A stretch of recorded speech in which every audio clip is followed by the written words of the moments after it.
start, I have to extend to you my most heartfelt of apologies. I promised you a while back that I would never do another slideshow, but here we are. This is the last time, I promise.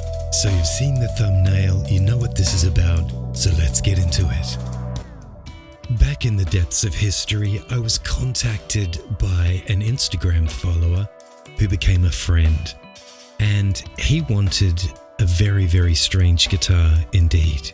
He wanted to take something we're already familiar with and to blend it with a Gibson SG. Well, what the customer wants, the customer gets. So after modeling it up in Rhino and Fusion 360 and making test parts from foam, I felt ready to commence the build process. So if you can forgive the slideshow format and you'd like to see this guitar come to life, let me walk you through the steps. I started with a block of mahogany, which is always a great way to start. You'll note that the steps of my belly carve are quite rough. I do this on purpose because I'd rather spend less time on the CNC and a little time sanding instead. Here in the neck heel, you can see the same thing again. Next up, I cut the battery box and the control cavity with a straight bit.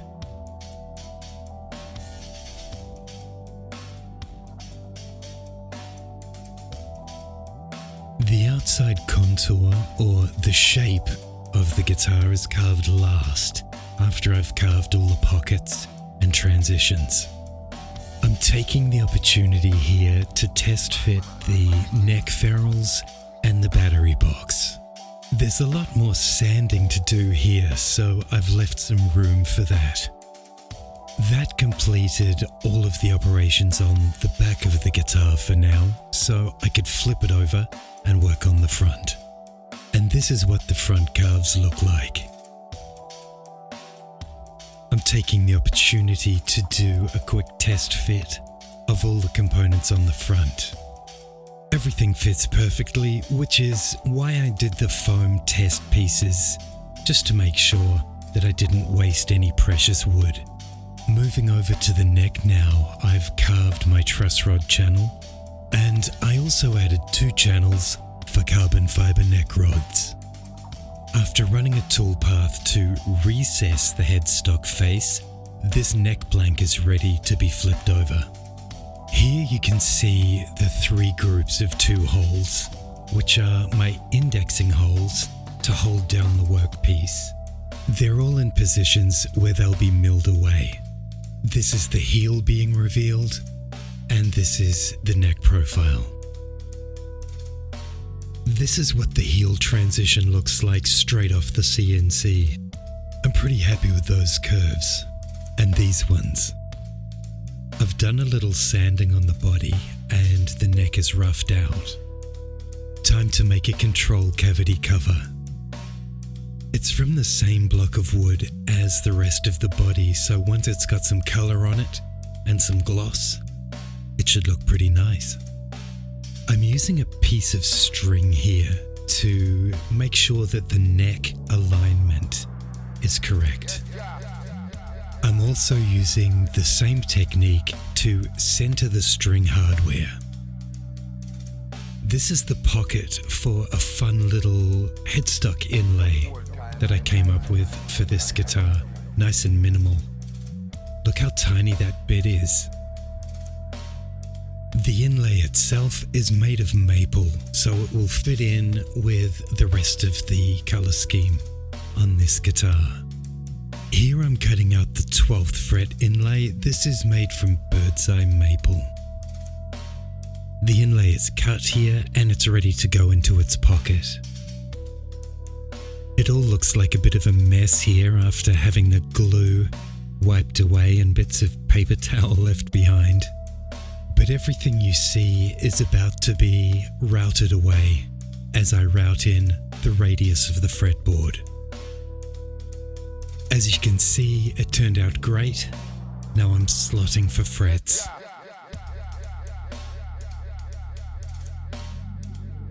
Now that the radius is in, I can flip it upside down and double-sided tape it to the radius block and clean off the bottom.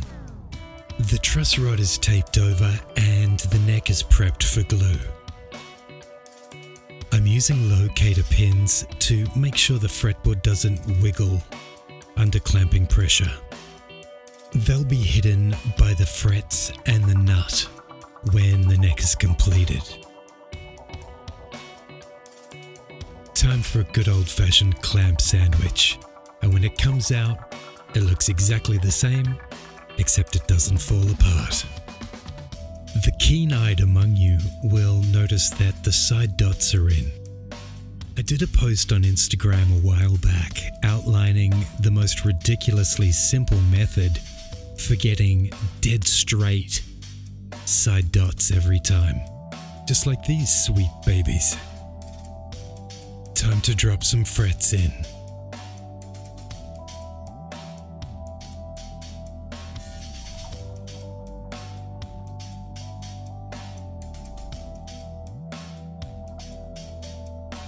This is always a special time in a build process where you've got all your parts, everything's sanded smooth, looking pretty good, and it's time to disassemble everything, mask it off, and throw some color at it.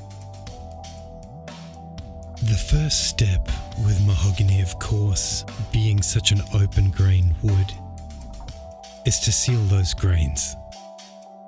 Then building up tinted layers of clear coat. Being based as it is on a Gibson SG, I really wanted that deep cherry stain. And I think we got it.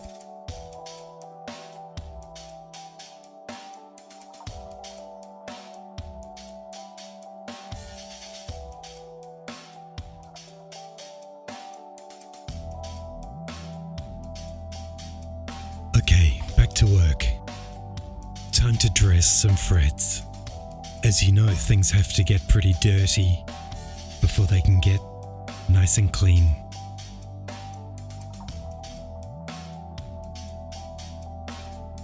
It's an ancient luthier's tradition to always leave some hieroglyphics for future techs to discover. Now it's sealed away, and I love the way those curves came together. As you can tell, it's time for assembly. I've put these adhesive foam blocks in the pickup cavities to support the pickups. I've drilled all the holes manually that need manual drilling, and the battery is in. You might remember a few videos ago I did an episode on shielding a guitar, and that was this one. It came up super nice, and even though no one will probably ever see it again, I'm glad that I took the time. I put a hidden strip of copper foil tape under each of the individual bridge saddles to ground them all together.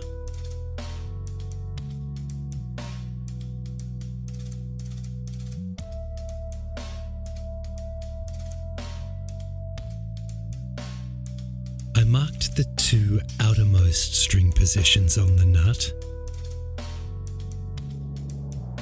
and ran a couple of pink strings to ensure everything was lined up properly,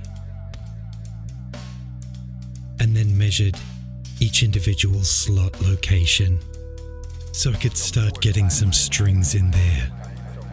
Then I installed the electronics. I could look at this all day. When building a guitar this complicated, we always look for good omens. I always test as many of the electronics outside of the guitar body as I can before installing them permanently. The electronics all tested well, so once the guitar was properly set up, it's time for strings. This isn't the kind of guitar that I would have made left to my own devices, but I did make it. The customer loves it, and that's it until next time. I hope to see you then.